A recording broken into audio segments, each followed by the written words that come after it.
Hello, everyone. I'm Gorilla Monsoon. And I'm your host, Bobby the Brain Heenan. Oh, why don't you be serious? You're not the host, Brain. Well, I should be. Chris DiFrancesco is the host. Chris DiFrancesco? Yes, that's correct. I didn't stutter. Didn't he get whacked in an episode of The Sopranos? Oh, give me a break. He hosts a podcast, Brain. Who the hell doesn't? Well, his is about wrestling. Who the hell's isn't?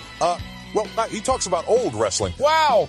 What a novel idea. Oh, give me a break. Next, you're going to tell me he's got a wrestling-themed name for the show? Well, Come on, Monsoon, spit it out. it's the Hot Tag Wrestling Podcast. So what? And it's starting now.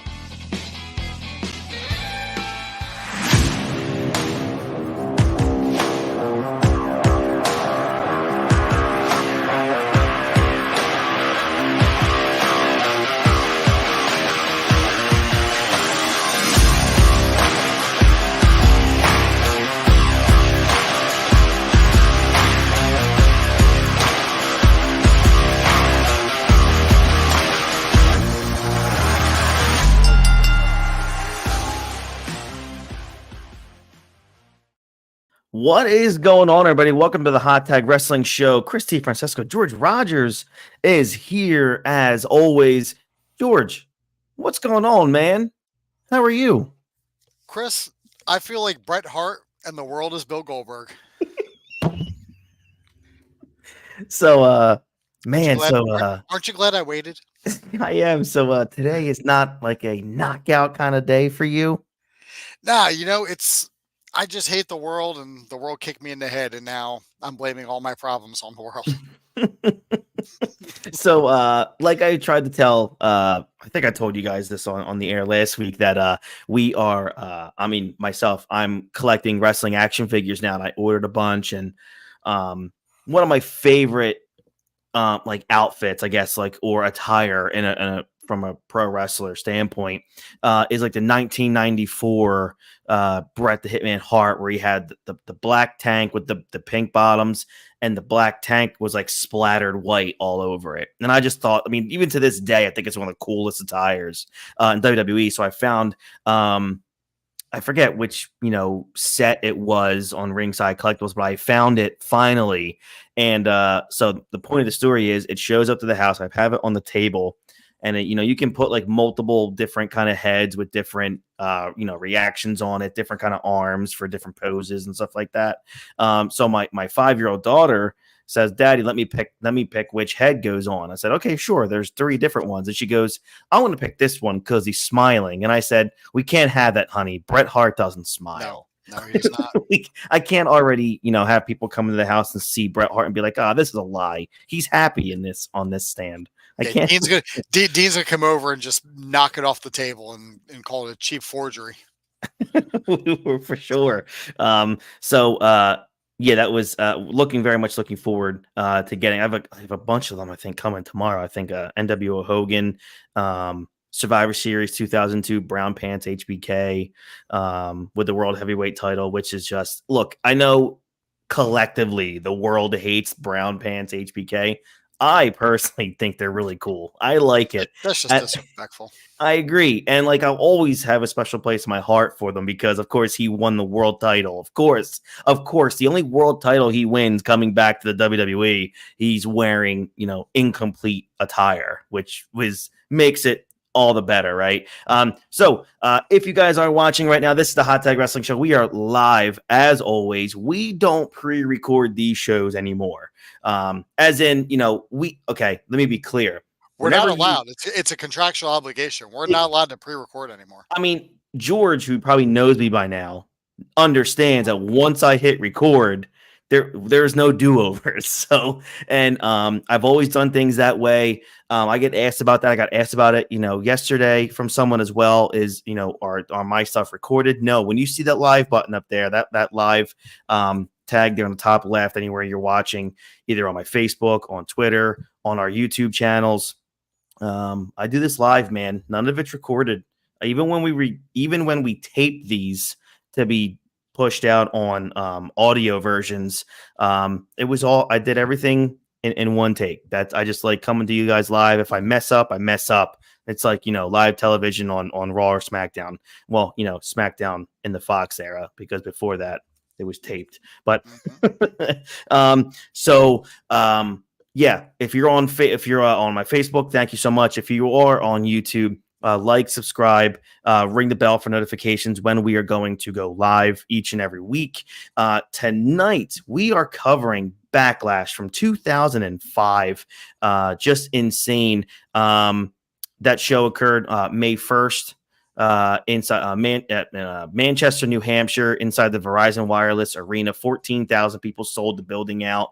It was actually a big success for the WWE. Backlash helped WWE increase its pay-per-view revenue by $4.7 million through ticket sales and pay-per-view buys, to kind of give everybody like an update on how good this show did. Let me go find it here.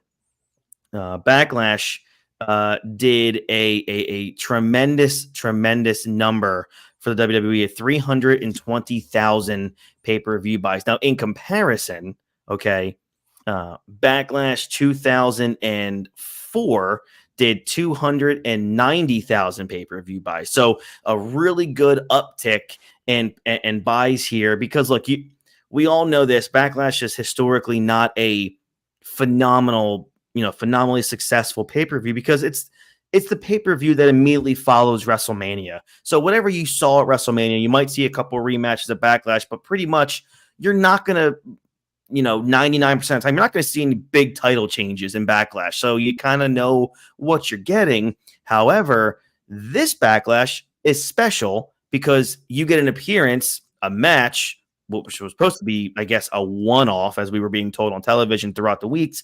This was the return of Hulk Hogan. And Hulk Hogan's in this main event here, teaming with Shawn Michaels. She's like an incredible dream team, if you think about it, right? Just to have Shawn and the Hulkster teaming up against Muhammad Hassan and Daivari. And we'll talk about that match. We have, this led to, one of the biggest SummerSlam main events in its history. It was from, SummerSlam 05 statistically was the most successful SummerSlam pay-per-view in its history, which, we're going to cover that this summer in depth.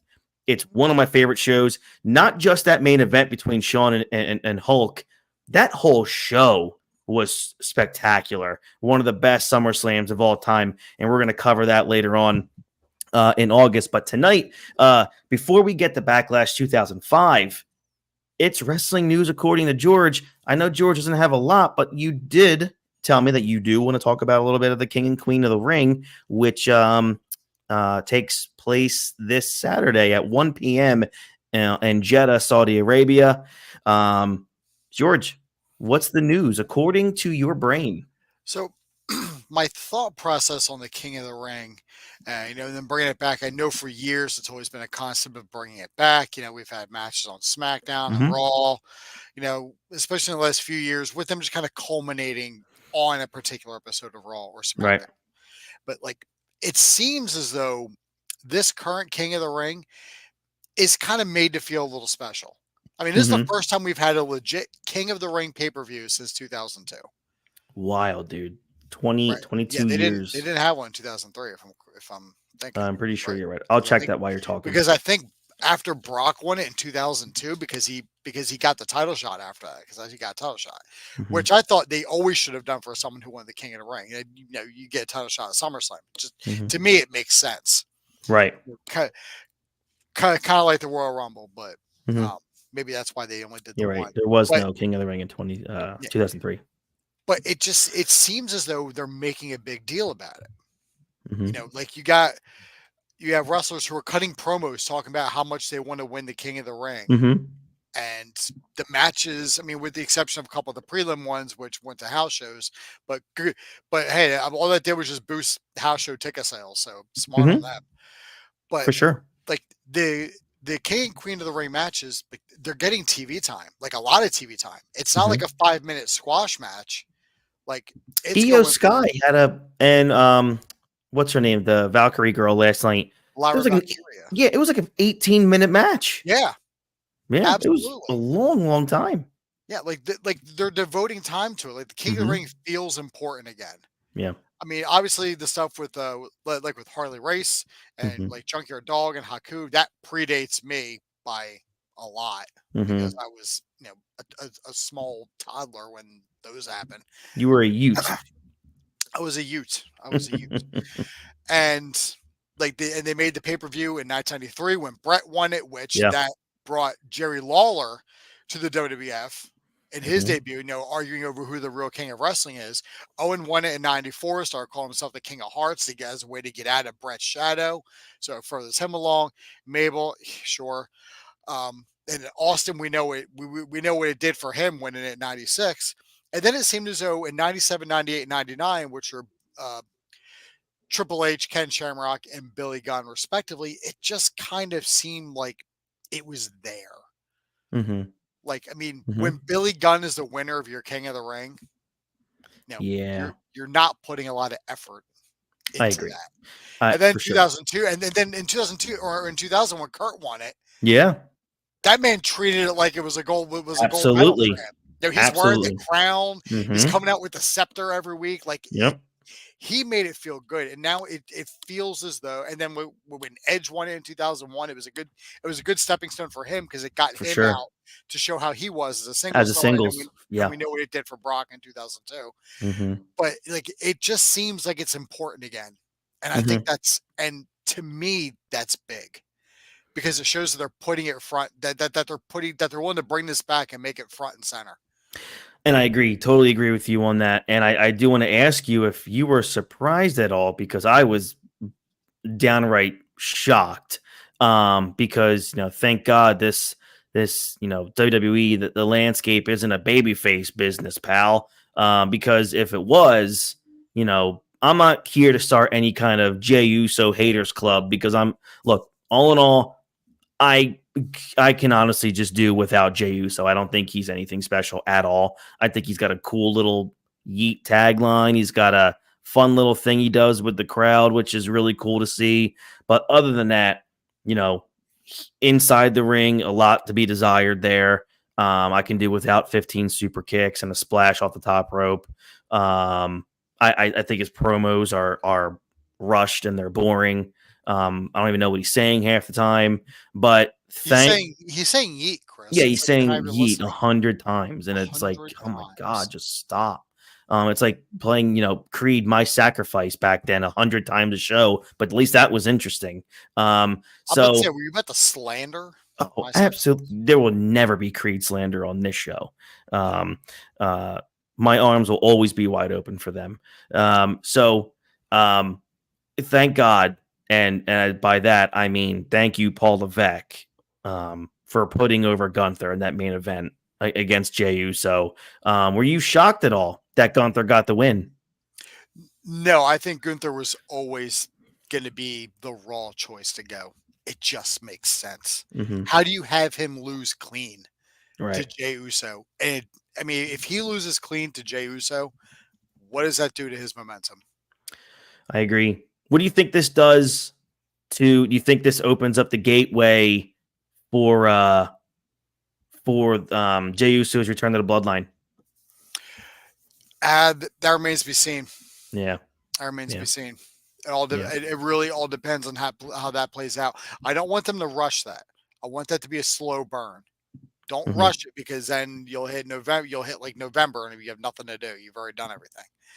Let it build a little bit. Let him get a little bit of steam or what have you. Um, on Raw as a single star, and then maybe at like Money in the Bank. I know that's the next one, but it's Hmm. maybe he's in the Money in the Bank match, then he's going for the briefcase, and all of a Isn't sudden, it? like, what's Is that? it the next pay per view Clash at the Castle and then Money in the Bank? You're right. You're right. Okay, You're right. so I'm here. So I'm here. Thank you. You're welcome. I'm a little slow today. It's okay. Yeah. But I Bill think Goldberg kicked you in the head earlier. yeah, I mean, and then I won the world title after Roddy Piper pinned him. Weird. What a time to be alive. What a time it was to be alive. I'm not making any of that up. Go back and watch that episode when the of Nitro when the NWO 2000 forms. Roddy Piper is laying on Goldberg when they count the 3. And then if we count 3, they count 2 and then just say, whatever, ring the bell. Yeah, we'll see how this goes. But I think, let Jey Uso have a little bit of a singles run. Yeah. And then maybe if he's in the Money in the Bank match, which he probably will, he's a high flyer. For sure. So I think he's a shoo-in to be in the match. Then maybe, like as he's going for the briefcase, then maybe like Tama Tonga or Tonga Loa comes out and just wipes him out and prevents him. Then you got then you can start your storyline. You can start that. Maybe that's when Jimmy comes back. Maybe it's Roman. Who knows? I don't know. I'm gonna let that play out, and I'm gonna enjoy the ride on it. But I will tell you this, Christopher. I am a little intrigued at the possibility of a Gunther Randy Orton match. Absolutely. For the King of the Ring title. Or for the title of King of the Ring, not a belt that says King of the Ring. For the title of King of the Ring. For the title of King of the Ring, yes. Like the kayfabe or the storyline ring general and the real like ring general. I'm all a titter, and I think that goes that. I think you have to go that way. Otherwise, you have 2 heels facing off against each other with Tama Tonga and Gunther, and I don't think that match would go well. So I think our men's King of the Ring finals is going to be Gunther and Randy Orton. And I don't even care who wins the match. It's going to be a banger. I mean, I'm going to say I think absolutely it's going to be Gunther. I think you have to give it to Gunther. Absolutely. And I think Orton has no problem, doing the job there, right? No. Like no problem at all. Do you think it's a clean loss, or do you think like since Orton's will probably beat Tama Tonga on SmackDown, do you think one of them will maybe cost him that? That's a great question. And if that does happen, does that hamper or put like a black cloud over Gunther's reign as King of the Ring? I think he goes over clean. I think even if that does happen, he's one of the few heels who wins clean. Yeah. And he's so good as a heel. So even if he wins by those methods, he can just claim, he would just say, "Oh, I won it single-handedly." It doesn't matter. Randy Orton's on a different show. Who cares? Exactly. Right. Heels lie. And I think on the women's side, I think it is going to be Lyra Valkyria because she looks so good. And right now, Raw needs women stars. I agree. That would shoot her straight to the top. I agree with you totally. Because if she ends up facing Bianca or Nia Jax, neither one of them need it. Bianca definitely doesn't need it. Right. She's over like Rover. It doesn't matter. Yeah. But this newcomer, give it to her. That's what I say. I mean, yeah, that makes sense, right? It makes sense. So yeah, other than that, it should be a very interesting show. Again, we both think that Gunther, no matter what's, going to win clean to become the new King of the Ring. So it's going to be interesting where that goes from there. It's just going to be really cool to see Gunther promos as the King of the Ring because he had a really cool promo that was obviously pre-taped last night during Raw that I just thought, man, he's just so good and he's spectacular. I'm really looking forward to when he starts getting into that world title discussion. Going after the babyface, it's going to be a lot of fun, I think, to watch that. It's well deserved. They really remember when everyone thought that his career was over because he went from Walter to Gunther, and everyone thought, well, there goes his career, right? There was that famous tweet from Keith Lee that is aged like sour milk, where he goes, "Oh, if what I'm hearing is true, like I feel bad for Walter or something." It's like, yeah, who are we feeling bad for now? At least Gunther's on Raw almost every week. I don't know the last time Keith Lee showed up on Dynamite. Oh my gosh. But real quick, before we segue back into Backlash, I'm going to go back to Raw real quick, just because there was one little detail. And with Triple H, it's all about the deals. Paul Levesque, excuse me. He's an executive now. He doesn't go by Hunter Hearst Helmsley. That's correct. Bullshit. You're Hunter Hearst Helmsley to me. You want the King of the Ring as Hunter Hearst Helmsley, you son of a bitch. I'll call you whatever I want to. I'll call you Terrorizing. You should. That should be his real name. I'm doing it right now. King Terrorizing. Or maybe Terrorizing King. I like that. It sounds even better. Do that one. But anyway, as I forgot who it was that was walking into the arena. it didn't matter because it really wasn't what I was looking at. But I saw Liv Morgan get out of a car with Finn. It's all about the little details. Yes. I didn't notice that until I saw it mentioned. And then I looked it up and I saw that. And I was like, man. And then in the background during a promo last night, you see a photo of Demon Finn Balor. And it's like, what in the world is happening right now? Like, it's clear that Paul Levesque is all about the Easter eggs. Yeah. And I'm here for it. Like, give me a reason to watch why somebody's walking in or some boring ass backstage segment. Like, there's always something going on in the background. Mm-hmm. And I think just maybe Liv Morgan beats Becky Lynch on Saturday. Just maybe. I don't know, man. That's, do you save that for a different show or, man? I mean, look, it would make sense. I mean, maybe that Becky, like, because we talked about it before, Becky probably isn't even in this spot if Rhea doesn't get hurt. Yeah. So is this just a holdover to get to the next one, which, makes sense for it to be Liv. And then once Rhea, who's actually due to come back relatively soon, you can get right back into that program. Yeah. So it makes sense. The transition makes sense for Liv to take the title here. We're gonna have we're gonna have another custody of Dominic on a ladder match again. It's gonna be Liv and Rhea Ripley. Very much so. That's great. Winner gets custody of Dom. Dominic on a pole match. It all comes full circle. It really does. All right, so let's get to this pay-per-view here. Backlash 2005 again took place May 1st, 2005, just a little over 19 years ago. Inside the Verizon Wireless Arena in Manchester, New Hampshire. A couple little stats here about this show. The Verizon Wireless Arena usually can accommodate 11,000 people, but the capacity was increased for this event because of the ticket demand. Obviously, Hulk Hogan returning.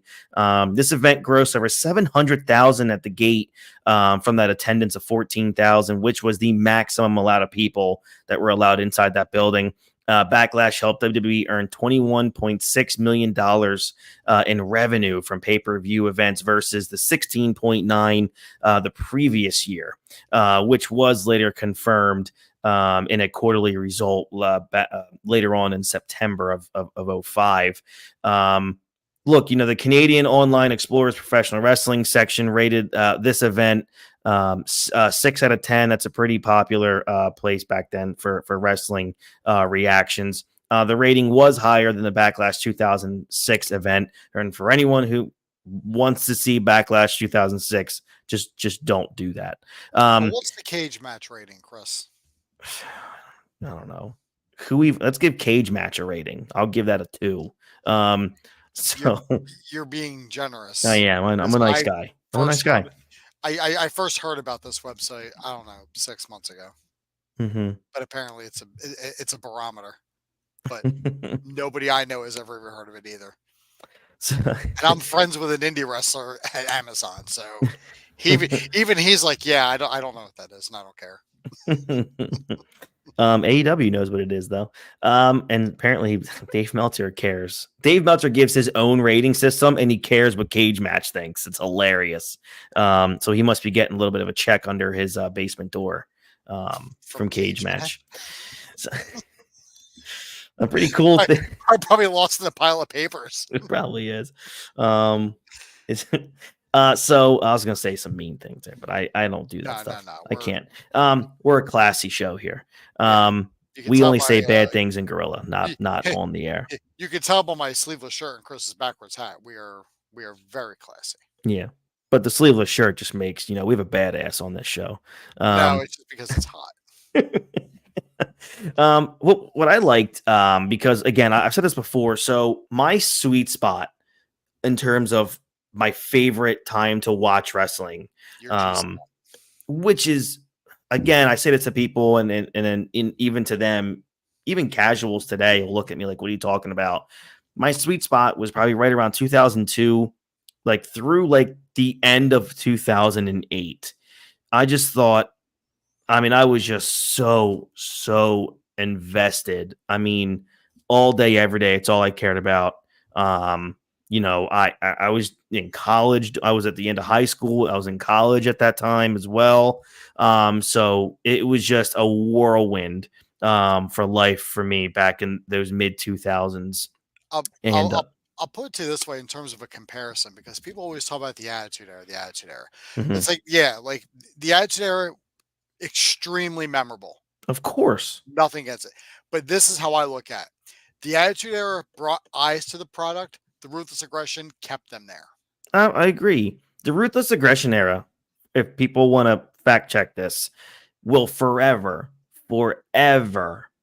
be the greatest array of talent that the pro wrestling world will ever see that was in Absolutely. one company at the same time. Mhm. You had some of the, like, not some of, you had the greatest wrestlers in the history of the world all in their primes in this era that we're covering. And it was, look, were there a lot of bad storylines? Of course there were. Go back and watch the Attitude Era, please. Go really take a deep dive into the Attitude Era. And you tell me if there's not always some pretty shitty storylines going on, right? Or questionable ones. More often than not. Correct. So when I have a chance, and we're gonna do it a lot like this summer too, when I can go back and cover anything between like 2000 and 2010, I'm all over it, because this was when look, I still love wrestling the same as I did then. It's just different now, obviously. A lot changed for me in terms of my complete obsession with wrestling once Shawn Michaels retired. But when I go back to this era, man, I just look at the cards and then I see the Hall of Fame talent on every Raw, every SmackDown, every pay-per-view. It was just such an incredible time, in my opinion. I think the Ruthless Aggression era is the best era ever. Again, I think one, it lasted longer than the Attitude Era did. And two, again, just the talent, man. Like, just to go back and see some of the talent that was, opening and closing Raw back then, or on the mid card on Raw and SmackDown back then, was just awesome, just friggin' amazing. So we're covering this show here, Backlash 2005. Let's kind of get into it now.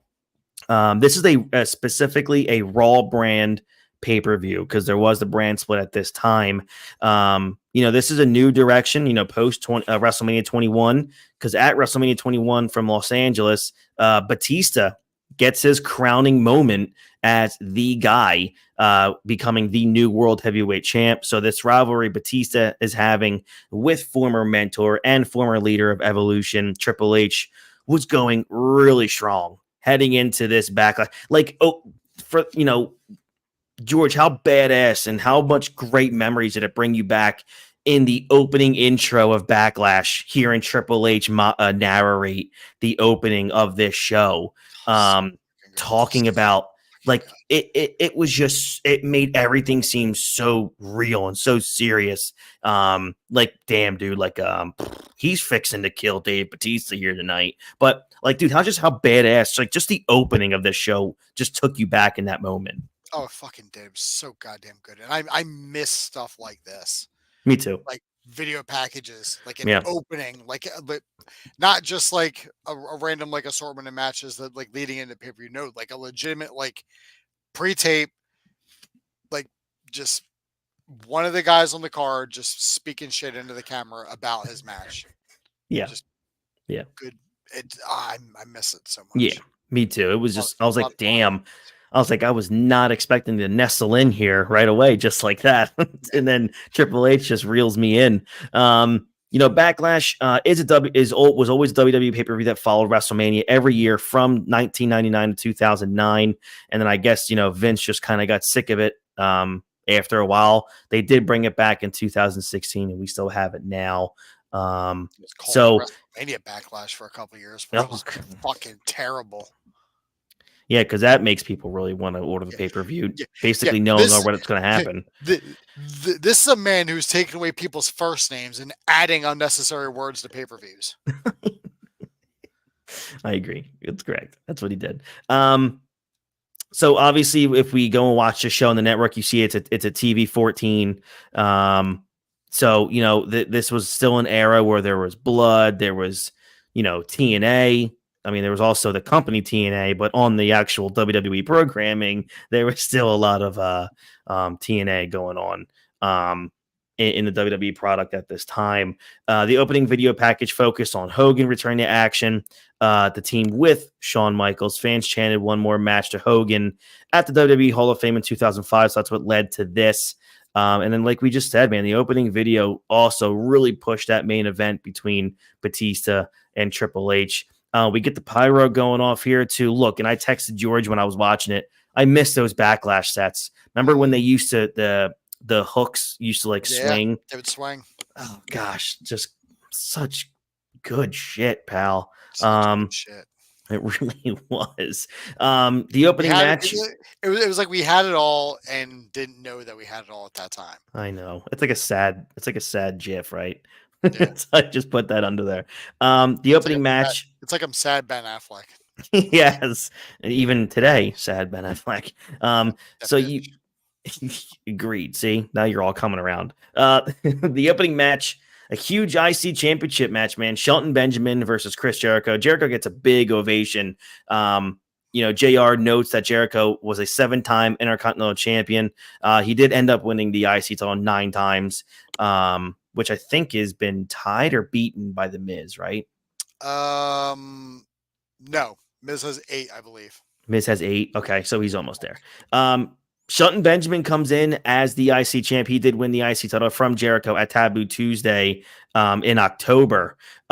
Look, and I've said this to you before. I've said this online. I've said this on this show probably numerous times.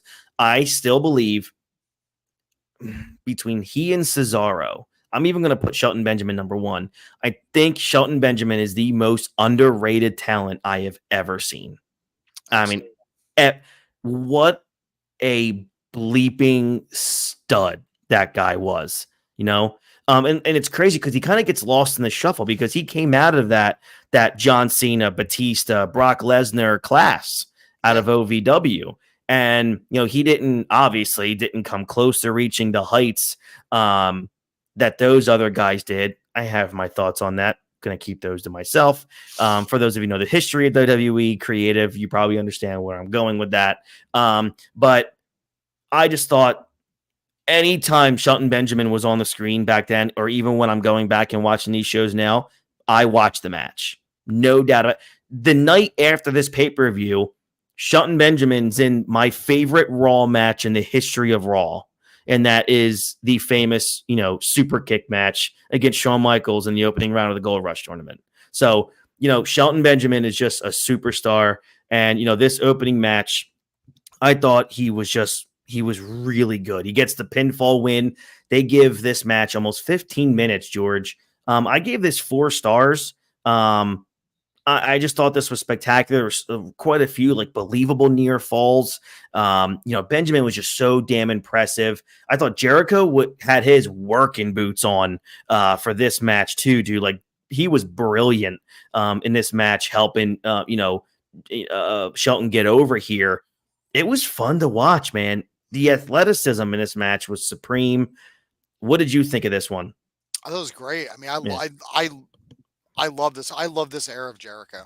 Me too. And you could tell he loved working with Shelton Benjamin. Did you read any of Jericho's books, by the way? I have, yes.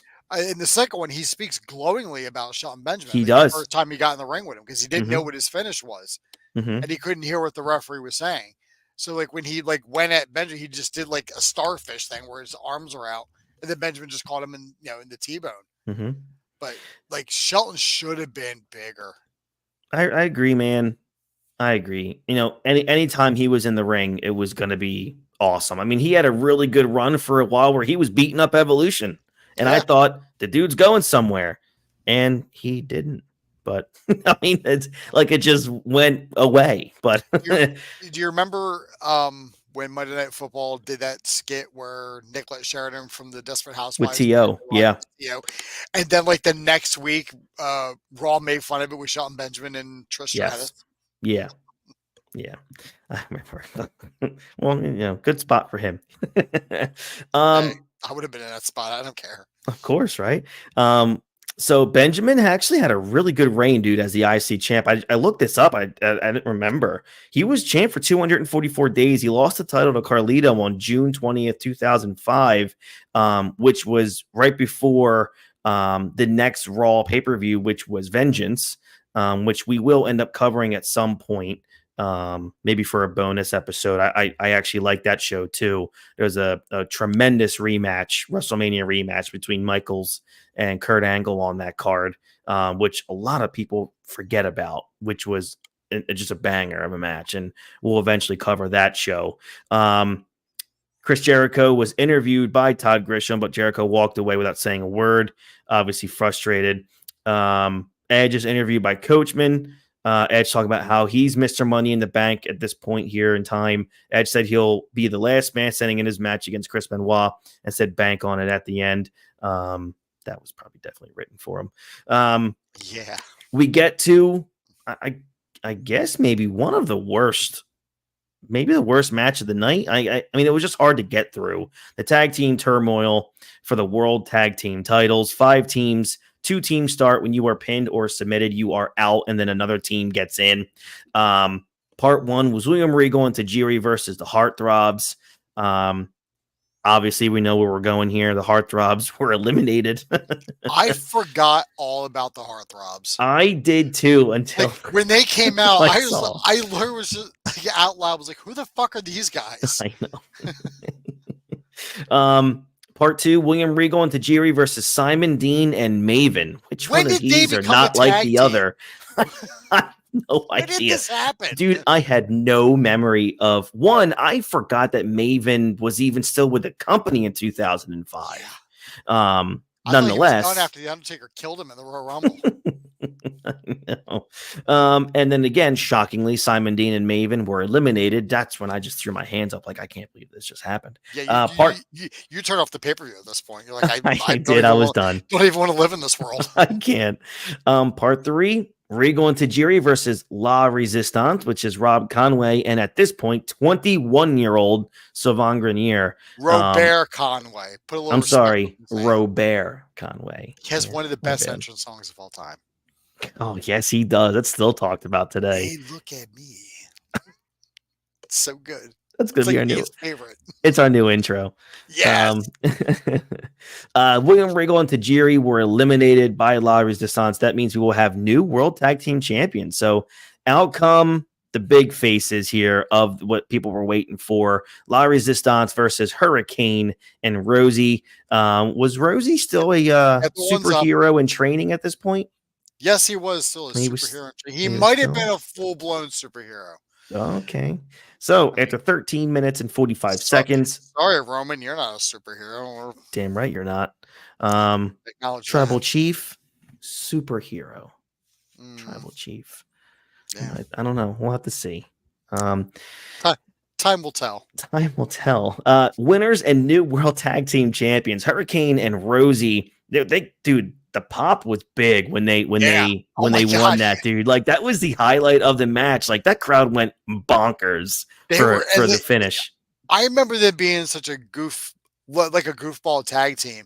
Yes. But then, like, going back and watching this match, I'm like, holy shit, were they fucking over or what? Yeah. Yep. And I'll tell you what, dude, Rosie could move. Rosie was an athletic big man. Well, look at the family. I know. Yeah. I'm shocked by that. It ain't like it's Bruce Hart out there trying his best. Yeah, that's right. Yeah, you're true. It was what it was, as I like to say, when things weren't the greatest. But it had a great happy ending with Rosie and Hurricane becoming tag champs. You know, it was a bunch of quick matches, man, to get 4 falls in about 15 minutes.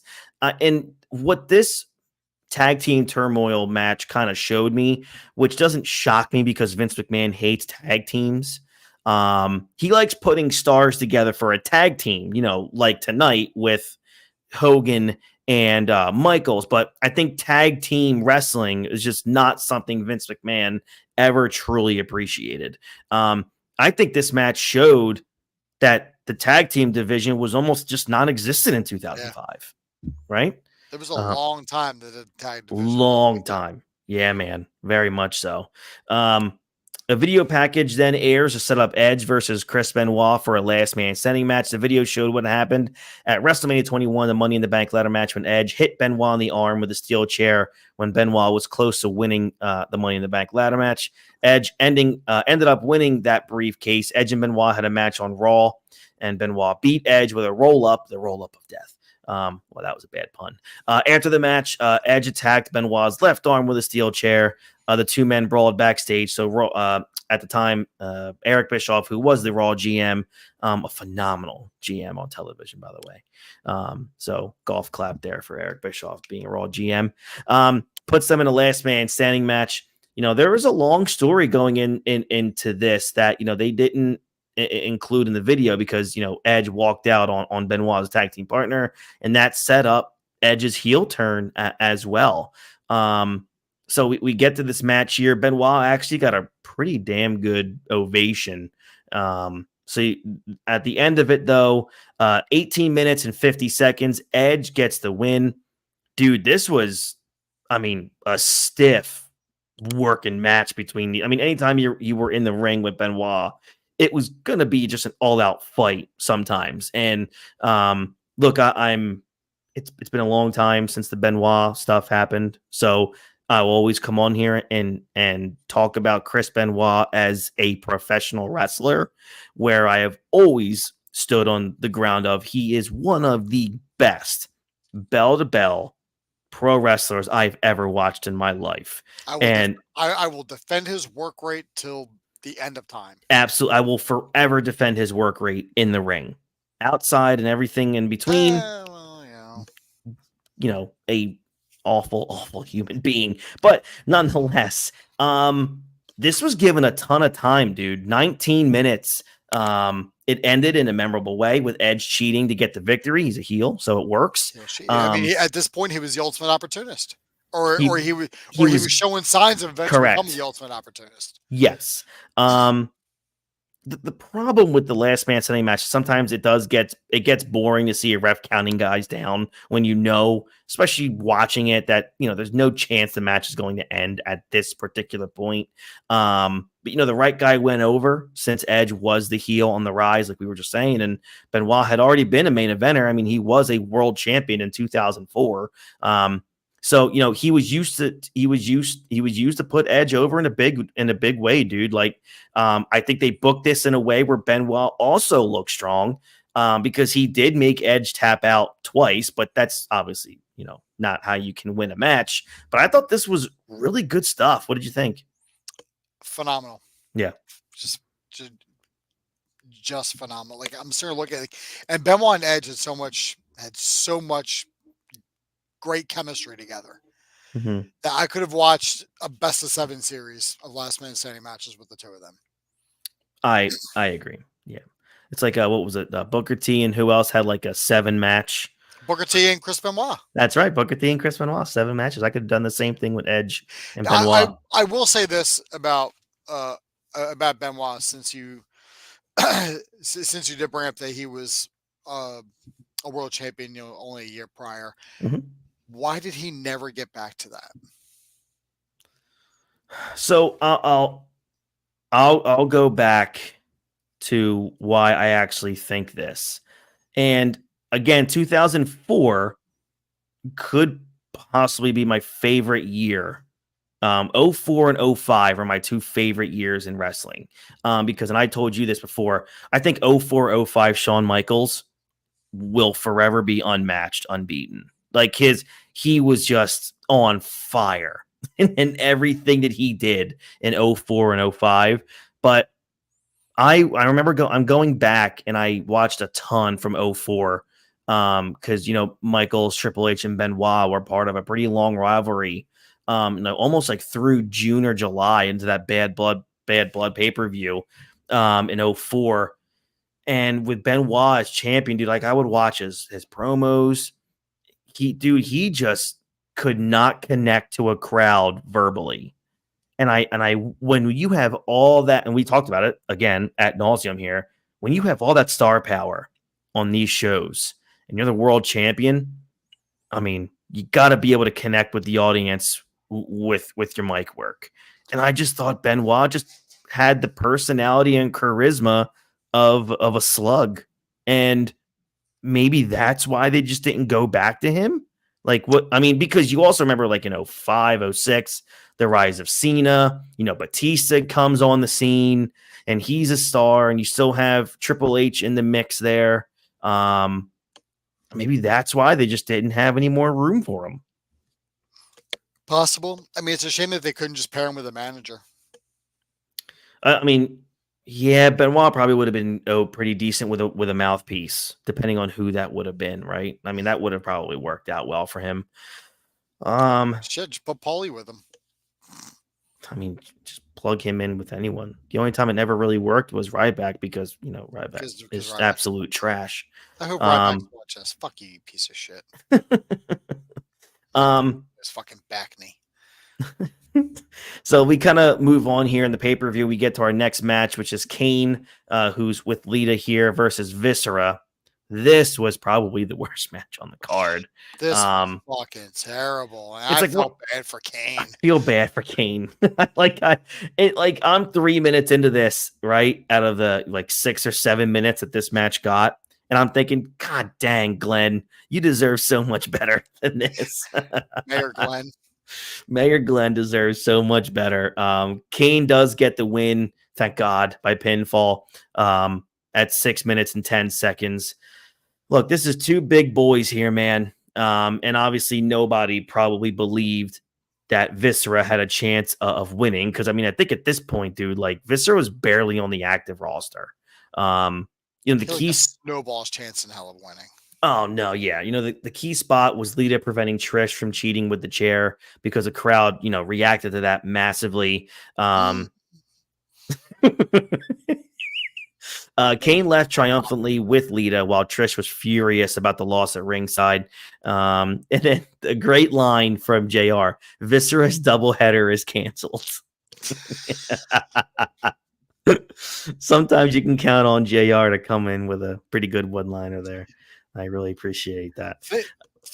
I want you real quick, since we have Kane and Lita and just the time frame that we're in here with this. Mm-hmm. What a 2005 Edge had. Yeah, he has this banger with Benoit. I mean, he won the Money in the Bank at WrestleMania. Has this banger with Benoit. Goes on the feud with Kane. Lita ends up siding with Edge. Matt Hardy comes back, gets into that feud with Matt Hardy, and then basically tops off or goes into 2006, beating John Cena by cashing in the Money in the Bank briefcase. Yep. What a fucking year this man had. I know. It was huge. That was, I guess you can obviously look back and say, yep, this was definitely the turning point. For the trajectory of Edge becoming one of those top guys, right? And he was one of the pillars of the Ruthless Aggression era for sure. He was one of the SmackDown 6. Yeah, he was. Obviously, the end here, we get Viscera doing a running splash on Trish Stratus. God, thank God she's alive. Well, I mean, thank God, one of them are. Trish was put in a neck brace and then put in a stretcher. I think it was a kayfabe neck brace because there's 100% possibility that could have been a real one. I know. Nash and Undertaker. It was a injury angle for Trish because she had a legitimate back injury at the time. She left about 4 months and was still the women's champion when she came back. So this definitely worked for that. So here we go. We get to probably the main reason why there's 14,000 people in the arena here. The video package aired to set up Hulk Hogan and Shawn Michaels versus Muhammad Hassan and Daivari. Hassan Daivari, got in Michaels' face, calling him a loser for losing at WrestleMania. Michaels wanted to face him in a handicap match, but Bischoff told him he had to find a partner. Michaels said if he had to pick a partner, he wanted it to be Hulk Hogan. It led to Hogan returning to save Michaels from an attack, and Hogan talked about fans chanting one more match for Hogan at the Hall of Fame.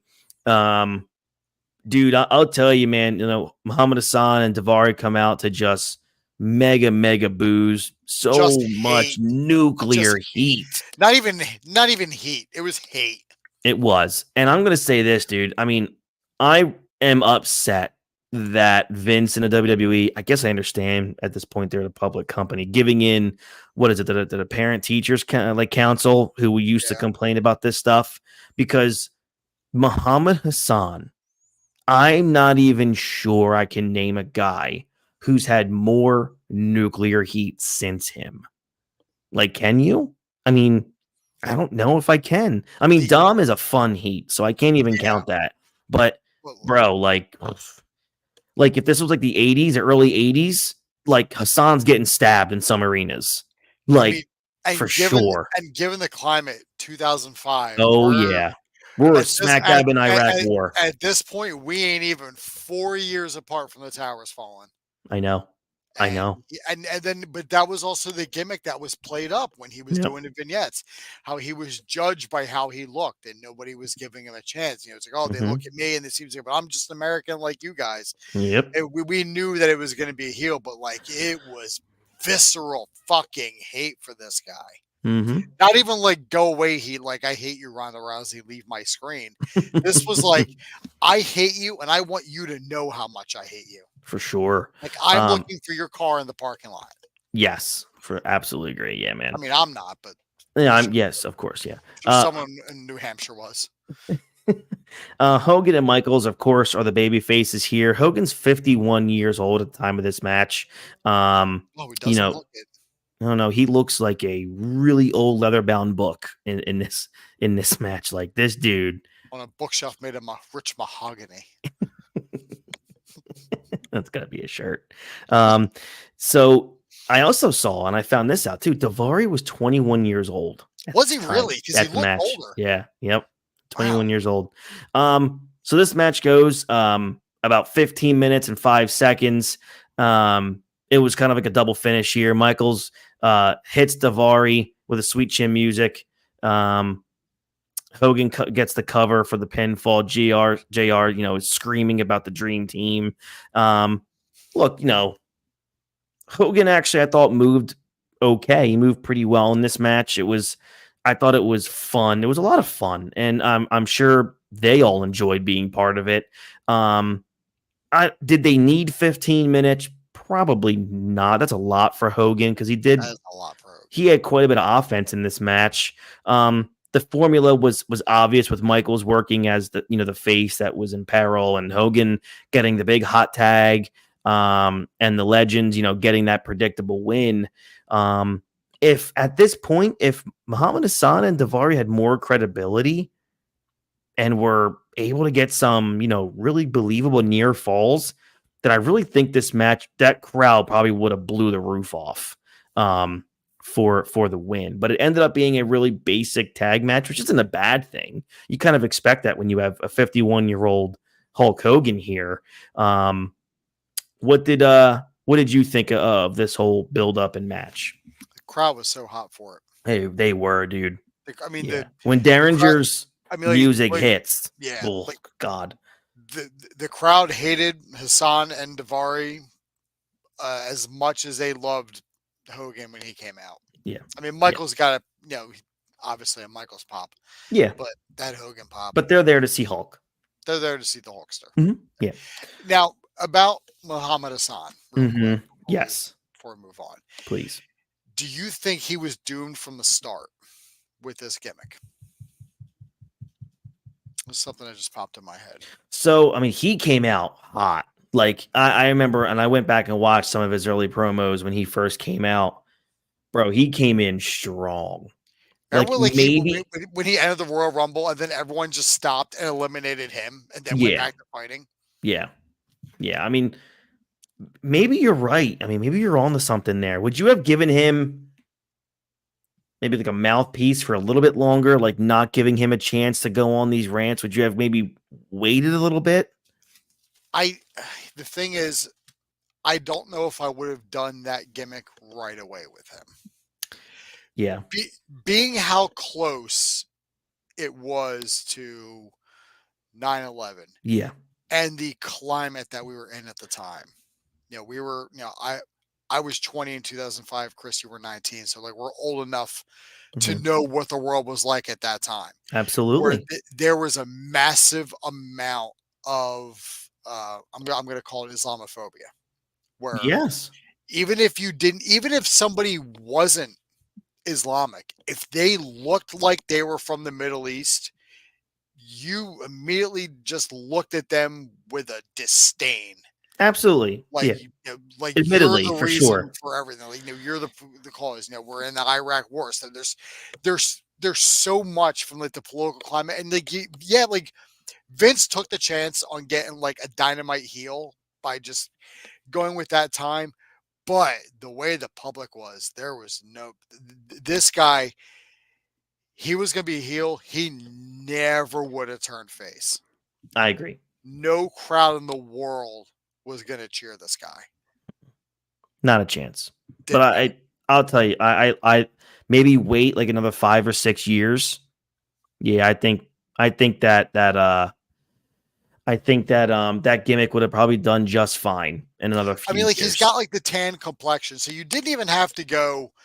Like you didn't even have to go like Middle Eastern. You could have just said he was Italian or Greek. That You could have probably just would work played up, and then too. he could have just been like an annoying Italian heel. Mm-hmm. But I think you're onto something there. I mean, Vince took a chance, and it was it was a chance, and It he was a thought he made a chance. good. He made a Yeah. judgment that, in hindsight, doesn't look good, but at the time we were like, oh shit, Yeah. this dude. He's can a big stand fan it of all. that us against the world thing. I mean, you remember like the Un-Americans, Sergeant Yeah. Slaughter turning his back on America. He's a really big proponent of that. And I think maybe, just unfortunately, maybe Muhammad Hassan was the jump the shark one. Yeah. I'm guessing maybe because of the timing. Look, in wrestling, we all know timing is literally everything. And this just might have just been off by just a couple years. I mean, and due to that unfortunate incident in London, Yeah. that, unfortunately happened after SmackDown was taped. Mm-hmm. Like there was, like after that, it was done. Mm-hmm. Like there was no coming back. It was it for Like, sure. they had to, I mean, like they basically had no choice but to write him off TV, and I don't think there would have been a way to even bring him back without people thinking about that. Yeah, I agree. Especially the way the world is now, and how people like to push the rewind button and try to find shit that you did in the past to hold it against you 15 years later. Yeah. Even if he was a massive success now, somebody would have eventually found out who was like, oh, remember when he simulated beheading the Undertaker? Yeah. Like, and then the London bombings happened. It's like, different time, folks. Different time, different place. Yep. Now, obviously, we all know where this led. This led to maybe like my most memorable summer ever, which led to, eventually Shawn Michaels turning on Hulk Hogan, kicking his head off a few months later, which set up that mega SummerSlam 2005 event. Hogan's fault. He shouldn't have walked into his foot. I agree. Totally agree. Dummy. Maybe stop playing the crowd for 5 seconds, Terry. Triple H is interviewed by Todd Grisham going into Triple H's world title match here. Hunter said that Batista had a great night at WrestleMania, but Triple H holds the great equalizer, and it's called the pedigree. Hunter said he'll have a great night and walk out there for the 11th time as the world's heavyweight champion. So let's kind of get to that match. So I know there was something that, obviously Christian did here in between with Cena, but I mean, I can say the rap and then go over word for word what was said, but I mean, I kind of just wanted to skip it. Yeah, I'm fine. Good. Video package airs here for Batista defending the World Heavyweight Championship against Triple H. The rematch is being called Batista Triple H 2. Very creative. And was standard stuff. And was standard stuff because, the former champ gets a rematch most of the time. There wasn't much of a story to this match except for, what was basically being built through WrestleMania 21. So I guess they just found a way to just put over how ultimate and deadly the pedigree was. This was the first and only time anything like this was, promoted or plugged in terms of a finisher for Triple H. I mean, obviously, with how the RKO was, that was, based into some storylines, but never with Triple H. So to me, I felt like this is Vince grasping at straws, thinking he needs a story. The story's already been written. I mean, it's one of those things where don't think too much into it. Just book the rematch and let's go.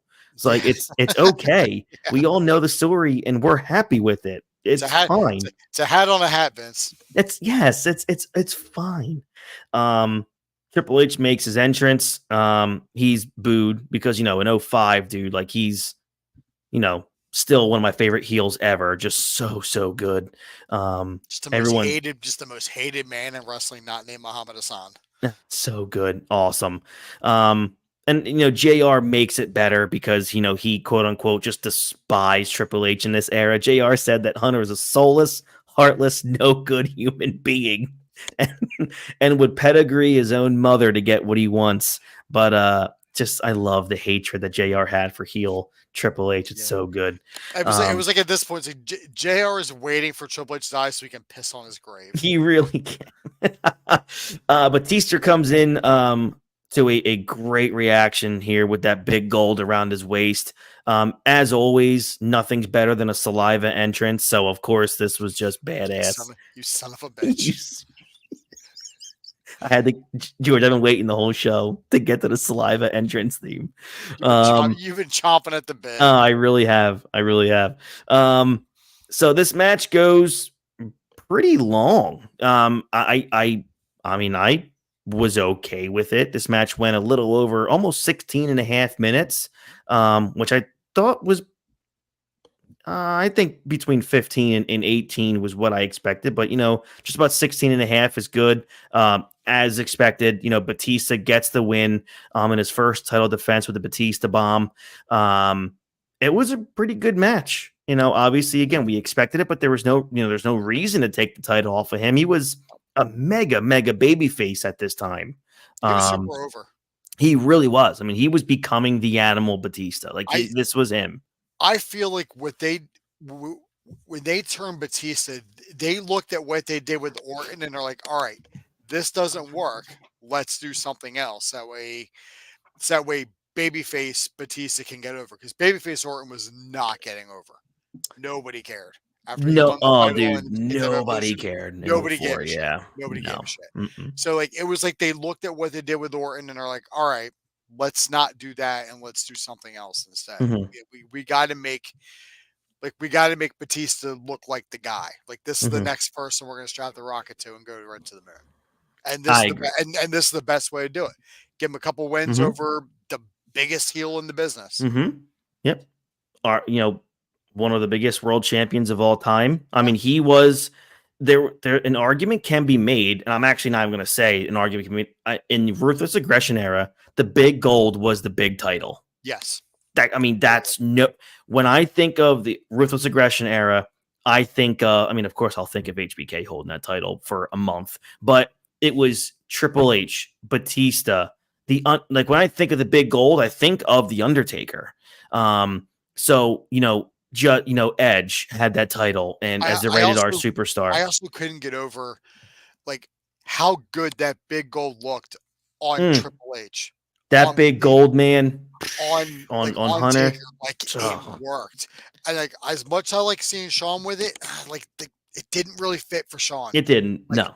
Needed the WWE title. He needed that winged eagle. He did. Or Undisputed. That's what he needed. But that Undisputed will look good. And the way Triple H would just carry the bell and just walk around. Oh my God. It was like he fucking owned it.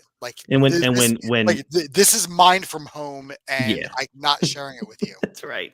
Right. Or when Taker would go on the top step to raise the lights and he would open the jacket and the big gold's just shining. Man, it looks so good. On some people, had it so good. On some people, that big gold just looked perfect. It really did, man. It was awesome. Just a great. I thought it was a really good look. The finish was something we've seen a few times in Undertaker matches with Triple H. But look, I think it worked. It was fine. I think this was again another tremendous stepping stone for Batista to get to where he became, which was that mega superstar, the Animal Batista, where, and this is what did it. The guy that buries everyone, the guy with the golden shovel, who has he hates everybody, hates everyone. What was it? The reign of terror in 03 and 04. Dude, let's just face it. Triple H is one of the best to ever lace up his boots. And I'll take that reign of terror because that was fun to watch. I loved watching Triple H as a heel with the big gold. Like, even if you're just poorly paying attention to that era, it was real easy to see that Triple H is not bearing everybody in his path. Yeah. He's playing the part of a heel. Mm-hmm. Heels win, and they do it by any means necessary. So call it reign of terror all you like.